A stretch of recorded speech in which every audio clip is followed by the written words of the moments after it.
Bismillahirrahmanirrahim. Assalamualaikum warahmatullahi wabarakatuh. Pada kesempatan ini kita akan melanjutkan tentang kalam daripada ulama, di mana pada kesempatan yang kedua ini kita akan mengetengahkan tentang kelanjutan kata-kata bijak atau kalam ulama dari Imam Al-Haddad rahimahullah. Kata-kata bijak atau kalam dari Imam Al-Haddad, kalam yang ke-29. Berbuat baiklah dengan berakhlak mulia, kamu akan beruntung di tempat kembalimu kelak akhirat. Dan kalam yang ke-30 yaitu barang siapa yang memperhatikan dunia ini dengan matanya, pastilah dia akan melihat kepada penipuan dan kepalsuan. Akan tetapi barang siapa yang memperhatikan dunia ini dengan mata hatinya, maka dia akan melihat dunia ini seperti debu-debu yang berterbangan. Langkah awal seorang manusia yang harus ditempuh dalam perjalanannya menuju Allah adalah taubat. Kalam yang ke-32, keimanan merupakan perpaduan antara ucapan dan perbuatan. Bertambah karena melakukan ketaatan dan berkurang karena melakukan kemaksiatan. Kalam yang berikutnya yaitu muliakanlah saudara-saudaramu dengan kemuliaan yang engkau lakukan terus-menerus. Jikalau hal itu tidak engkau lakukan, maka hubunganmu dengannya akan bertambah jauh dan lambat laun akan menjadi putus. Kalam yang ke-34 dari Imam Al-Haddad yaitu upayakanlah agar kalian selalu bersahabat dengan orang-orang yang berakhlak mulia agar dapat meneladani perilaku baik mereka dan sekaligus menggali keuntungan dari perbuatan dan ucapan mereka. Kalam yang ke-35,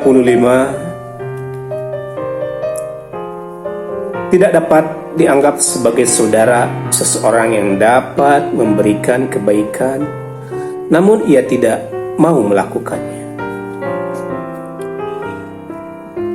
Pada zaman ini memang sedikit sekali manfaat yang diperoleh dari orang-orang soleh karena kurangnya penghormatan dan lemahnya husnuzon terhadap mereka. Kalam yang ke-37, janganlah engkau berteman kecuali dengan seseorang yang dapat menemukan hak-hak dirinya sendiri dan dia tidak menghujat untuk menuntut hakmu karena ia telah memenuhi haknya sendiri. Kalam yang ke-38, awal derajat kesolehan seseorang apabila dia mencintai orang-orang soleh. Orang yang tidak mencintai orang-orang soleh, maka ia bukanlah dari kalangan orang-orang soleh. Yang ke-39, cara untuk mendekati Allah adalah dengan memandang orang-orang soleh dan kita dipandang oleh mereka. Kalam yang ke-40, apabila engkau hendak berteman dengan seseorang, perhatikan 5 perkara darinya. Yang pertama, akal yang baik, budi pekerti yang baik, perilaku yang soleh, tidak berambisi pada dunia, dan tidak sombong. Yang ke-41, sungguh suatu hal yang membuat kagum yaitu seseorang yang mencari dunia namun ia selalu berhati-hati dari mana memperolehnya dan apakah manfaat dari yang diperolehnya, serta dengan keyakinan kuat meninggalkan dan menghindar dari harta dunia. Kalam yang ke-42 yaitu rela menerima takdir harus seiring dengan tidak adanya protes kepada Allah Subhanahu wa Ta'ala, sehingga yang tersisa hanyalah mencari apa yang harus dicari dan menjauhi apa yang harus dijauhi. Yang ke-43, ketahuilah bahwa rezeki itu telah ditentukan dan telah dibagikan oleh Allah Subhanahu wa Ta'ala di antara hamba-hambanya. Ada yang diluaskan rezekinya dan ada yang dilapangkan kehidupannya, dan dikurangkan rezekinya menurut kebijaksanaan Allah. Bersifatlah qanaah, merasa cukup atas apa yang ditentukan oleh Allah bagimu. Yang ke-44, jika harta yang sedikit tidak mencukupi seseorang, maka harta banyak pun tidak akan cukup baginya. Begitu juga seseorang yang tidak dapat memanfaatkan ilmu sedikit, maka ia tidak dapat memanfaatkan ilmu yang banyak. Kalam yang ke-45, di antara salah satu budi pekerti yang mulia adalah seseorang yang bersikap rendah hati ketika dalam kemiskinan dan hidup sederhana di dalam kekayaannya. Yang ke-46, bersyukurlah atas nikmat dengan melihat pemberi nikmat.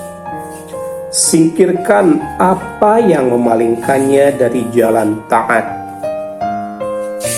Dan yang ke-47, bagi setiap nikmat ada kunci pembuka dan ada kunci yang menutupnya. Kunci pembukanya adalah sabar dan kunci penutupnya adalah malas. Kalam yang ke-48, bersyukurlah atas segala nikmat dan pemberiannya, maka Allah akan menambah dan meridhoimu. Kalam yang ke-49,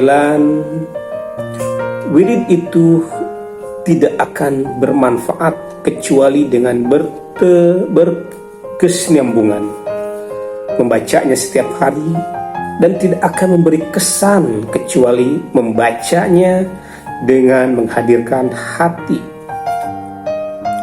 Yang ke-50, tidak akan merasakan nikmatnya membaca Al-Quran kecuali dia yang memiliki mata hati yang jernih dan bercahaya. Adapun kalam yang ke-51, pendapat seseorang merupakan cabang dari ilmu dan akhlaknya. Oleh karena itu, janganlah engkau memberikannya kepada seseorang yang tidak mau menerimanya.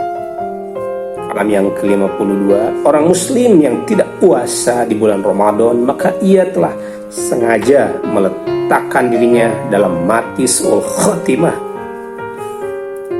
Yang berikutnya, yang ke-53, membaca wirid yang banyak dengan cepat dan terpongah-pongah, lalai dan hanya sedikit menghadirkan hati bersama Allah, maka manfaatnya amatlah sedikit.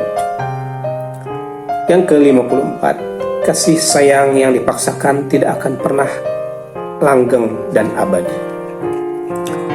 Kalam yang ke-55, jika nafsu mengajakmu untuk memenuhi syahwatmu, maka janganlah engkau mengatakan, akan aku turuti hanya sekali saja. Wahai saudaraku, kosongkanlah hatiku dari keinginan untuk memenuhinya. Karena jika engkau memenuhinya, maka ia akan mendorong untuk berbuat yang lebih besar dosanya dari perbuatan yang pertama. Yang ke-56, Hawa nafsu adalah musuh, dan bagaimanapun juga musuh tidak bisa dianggap aman. Bahkan hawa nafsu adalah musuh yang paling berbahaya. Yang ke-57, bukan suatu yang bernilai jika seseorang melihat kekurangan dalam kesalahan yang terjadi. Dan yang istimewa adalah menyaksikan diri kita dalam serba kekurangan, padahal kita sangat bersemangat dalam ibadah. Dan kalam yang terakhir dari Imam Al-Haddad rahimahullah, yaitu bagaimana yang ke-58, bagaimana seseorang dapat menjadi seorang mukmin yang sejati jika ia rela dengan dosa-dosa yang dilakukannya terhadap makhluk, sehingga menyebabkan kemurkaan alam Tuhan, alam semesta. Itulah hikmah atau kalam dari Al-Imam Al-Haddad rahimahullah. Semoga kita mendapatkan hikmah dari kalam-kalam tersebut. Allahu a'lam. Terima kasih. Wassalamualaikum warahmatullahi wabarakatuh.